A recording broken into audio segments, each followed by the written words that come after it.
नमस्कार भाई दोस्तों। अगर 2024 के चुनाव से पहले अगर किसी का असली चेहरा सामने आया है ना, तो वो आया भगवंत मान का। अभी भी अगर पंजाब के लोग नहीं समझे, ऐसे ही इसके पीछे झाड़ू उठाकर चलते रहे, तो ये समझ जाना फिर पंजाब को बचाने वाला कोई नहीं पाएगा। हमें नहीं पता प्रधानमंत्री मोदी साहब ने क्या काम किए क्या नहीं किए, वो सवाल हम करते रहते थे। लेकिन एक काम अच्छा किया जो ये केजरीवाल वाला किया है ना, ये काम अच्छा किया, बिल्कुल कहेंगे अच्छा किया। अच्छा किस लिए किया? ताकि भगवंत मान का असली चेहरा लोगों के सामने आ जाए। भगवंत मान साहब, आपको तब तकलीफ नहीं हुई जब गृह मंत्री ने बोला था कि बंदी सिंह माफी मांगेंगे तो उनको छोड़ दिया जाएगा, जबकि उनकी सजा पूरी हो चुकी है। तब आपको तकलीफ नहीं हुई? कोई तकलीफ नहीं हुई आपको। आपने एक शब्द भी नहीं बोला। एक शब्द भी बोला हो तो बता दे बंदी सिंह को के लिए। यही भगवंत मान जो बंदी सिंह को घर जा जाके बोलता था उनको रिहा करेंगे, फाइल तैयार है, तब इसको तकलीफ नहीं हुई। लेकिन जैसे ही अरविंद केजरीवाल के ऊपर केस हुआ, भगवंत मान साहब को बड़ी तकलीफ हुई। बड़े बड़े क्रांतिकारियों से तुलना करने लग गए। केजरीवाल लाला की बड़े बड़े क्रांतिकारियों से तुलना करने लग गए। कमाल की बात नहीं है? भगवंत मान साहब, तब आपको बिल्कुल तकलीफ नहीं हुई? बच्चों के ऊपर नाजायज केस लगा लगा के जेलों में डाल दिया, बच्चों के ऊपर झूठे सच्चे केस लगाए जा रहे थे, बच्चे नशे में मर रहे हैं, तब आपको तकलीफ नहीं हुई। लेकिन तकलीफ हुई क्योंकि केजरीवाल के ऊपर केस कर दिया। बड़ी तकलीफ हुई आपको। तब तो बड़ी तकलीफ होगी। तब आपको कोई तकलीफ नहीं होती जब गुरु की बेअदबियां होती हैं, बार बार मांग करते हैं, सिख बार बार मांग करते हैं कि जो गुरु की बेअदबी हो रही है इसके लिए सख्त कानून बनाओ ना। लेकिन केजरीवाल के ऊपर केस हो गया तो आपको कानून याद आ गया। आपको बड़ा कानून याद आ गया। फिर तो कितने बड़े हितैषी हो आप पंजाब के, ये सामने दिखाई दे रहा है। आपको तब तकलीफ नहीं हुई तो एक 2 दिन के बच्चे के माँ बाप को तंग किया जा रहा था, तब आपको तकलीफ नहीं हुई। लेकिन उस लाला को ऊपर केस हो गया तो आपको तकलीफ हुई। तकलीफ हुई आपको, और बहुत ज्यादा तकलीफ हुई। और तकलीफ भी कितनी हुई है वो भी आपको सुनवाएंगे। सुनवाएंगे आपको। पंजाब के लोगों आंखें खोल लो। भगवंत मान साहब को तब कोई तकलीफ नहीं होती जब बाहर से कोई अस्थायी मजदूर आया, प्रवासी मजदूर आया है, वो पंजाब में रहने लग जाता है, पंजाब का ही खाता है और सिखों को गालियां देता है, तब कोई तकलीफ नहीं होती भगवंत मान साहब आपको। हाँ, अगर इसके ऊपर लोग बोलते हैं कि भाई सिख भी तो दूसरे स्टेटों में जाते हैं काम करने के लिए, बिल्कुल जायज पॉइंट है। लेकिन सिख दूसरी स्टेट में जाते हैं ना, तो वहां पर पैसा इन्वेस्ट करते हैं, वो जमीन खरीदते हैं, तब जाके वहां पे रहते हैं। चाहे वो यूपी में हो, राजस्थान में हो, छत्तीसगढ़ में हो, कहीं भी हो, जमीन खरीद कर पैसा इन्वेस्ट करते हैं, तब वहां पे रहते हैं। और तुम क्या करते हो? कोई ट्रेन के अंदर बैठे, ली 150 की टिकट और पहुंच गए पंजाब में, और फिर पंजाब के अंदर ही रहना, वहीं से पैसे कमाना, वहीं पे सिखों को गालियां देना। लेकिन भगवंत मान साहब को तकलीफ तब होती है जब केजरीवाल के ऊपर केस हो जाता है, तब तकलीफ होती है भगवंत मान साहब को तो। और फिर कैसे कैसे शब्द बोल रहा है, सुनने लायक तो शब्द है जो बोल रहा है। और सबसे बड़ा कमाल ये कि पंजाब की जनता उसको सुन रही है। सुन रही है। डिब्रूगढ़ वालों का 1 साल का और एनएसए बढ़ा दिया, भगवंत मान साहब कोई तकलीफ नहीं हुई। वो खून की उल्टियां कर रहे थे, उनके माँ बाप भूख हड़ताल पर बैठे थे, भगवंत मान साहब को कोई तकलीफ नहीं हुई। भगवंत मान साहब को तकलीफ हुई कि केजरीवाल के ऊपर केस कर दिया, केजरीवाल के ऊपर केस हो गया। 9 सम्मन गए थे उसके पास, पहले क्यों नहीं पेश होया? अगर पेश होता तो किस लिए उसको गिरफ्तार करना पड़ता? ईडी क्यों गिरफ्तार करती? कोई मतलब ही नहीं था। एक भी सम्मन के ऊपर अगर पेश हो जाता तो ये कौन सी नौटंकी है? भगवंत मान साहब की नौटंकी सुनो पहले। ये देश की बात की जागीर नहीं है, इन्होंने समझ रखा है। ये 26 जनवरी को पंजाब की झांकी निकाल दी, झांकी रिजेक्ट कर दी, हटा दी। अरे भगत सिंह से बड़े हो गए तुम, राजगुरु सुखदेव से बड़े हो गए तुम, करतार सिंह सराफा से बड़े हो गए, लाला लाजपत राय से बड़े हो गए।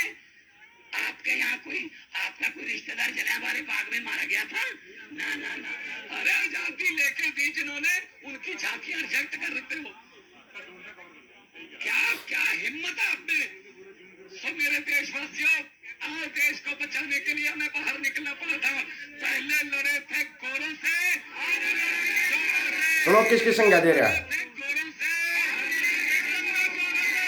ये आ गए आजकल के नए अंग्रेज, ये नए अंग्रेज आ गए। आज आपको सुन के हैरानी होगी, आज पूरी दुनिया के अखबारों में, वाशिंगटन पोस्ट, न्यूयॉर्क, जर्मनी के कई अखबार, उन्होंने फ्रंट पेज पे छापा है कि भारत में डेमोक्रेसी खतरे में है। और ये कह रहे हैं ये बिगेस्ट डेमोक्रेसी है। ये कह रहे हैं हम यूक्रेन और रशिया का युद्ध रुकवा देते हैं। ऐड आती है ना, पापा मोदी ने युद्ध रुकवा दिया।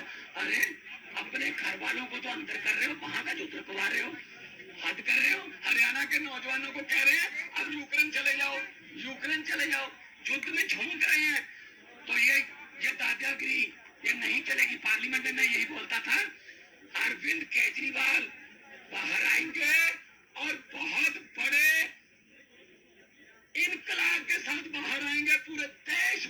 पहले कि अरविंद केजरीवाल एक व्यक्ति नहीं है, अरविंद केजरीवाल एक व्यक्ति नहीं है, अरविंद केजरीवाल एक सोच है। आप सोच को कैद नहीं कर सकते। भगवंत मान साहब का कहना अरविंद केजरीवाल एक सोच है और सोच को कैद नहीं किया जा सकता। अगर भगवंत मान साहब आपके अंदर इतनी हिम्मत है तो जो डिब्रूगढ़ जेल के अंदर डाल रखे हैं, जिनके ऊपर एनएसए लगा रखे हैं, छोड़ के दिखाओ एक बार उनको, फिर पता लगेगा असली सोच कहाँ पे है। एक बार उनको छोड़ के दिखाओ, उनको दोबारा उनको खालसा वीर चलाने दो, बच्चों का नशा छुड़वाने दो, पता लग जाएगा असली सोच किसकी है। तुम्हारी जो सोच है ना, किस महकमे में गया है, शराब घोटाले के महकमे में। वो जो नशा तुम पंजाब में फैला रहे हो ना, उसी नशे के कारण गया है केजरीवाल। कौन सी सोच है ये, युवाओं को नशे में धकेलना। अगर कोई नशा छुड़वाता तो उसके ऊपर झूठे सच्चे केस लगाओ और डाल दो डिब्रूगढ़ में। यही सोच है क्या? यही सोच है।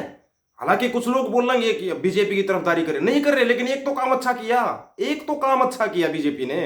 पहले ही बोला था, जब भी अच्छा काम करेगी बीजेपी सबसे पहले बोलेंगे बड़ा अच्छा काम किया। तो इस लाला को खुद लेने लगाया, इस लाला ने बर्बाद कर दिया था, पूरे पंजाब को बर्बाद कर दिया था। ये तो रोबोट है बेचारा, ये कोई सीएम थोड़ी है वहां पे, ये तो रोबोट है, रोबोट बिठा रखा है, ये लगा रहता है बस अपना। अब इसको देख, इसका गला बैठ गया, रुके मार मार के गला बैठ गया। लेकिन कभी पंजाब के लोगों के लिए इतने रुके नहीं मारे इसने, कभी नहीं मारे। तब तो टीवी में जाकर वहां जाकर डिबेटों में बोलता था, करो करो किसान आंदोलन करो, दिल्ली जाओ। क्यों? अब रोड के ऊपर आना पड़ा ना, आना पड़ा रोड के ऊपर। पता लगा रोड के ऊपर आने पर कितना दम लगता है, पता लगा जब तुम बैठ के महलों में बैठ कर बातें करते थे, तब रोड के ऊपर थे हम 1 साल तक रोड के ऊपर थे। अब याद आए रोड के ऊपर कितनी तकलीफ होती है, याद आए? अभी तो क्या कांग्रेस को राने दो ताकि उनको भी पता लग जाए रोड के ऊपर तकलीफ कितनी होती है। अभी तक तो बस किसानों के ऊपर थोप दो पूरा, किसान आएंगे रोड के ऊपर, किसान सबको बचाएंगे। क्यों बचाएंगे, क्यों आएंगे?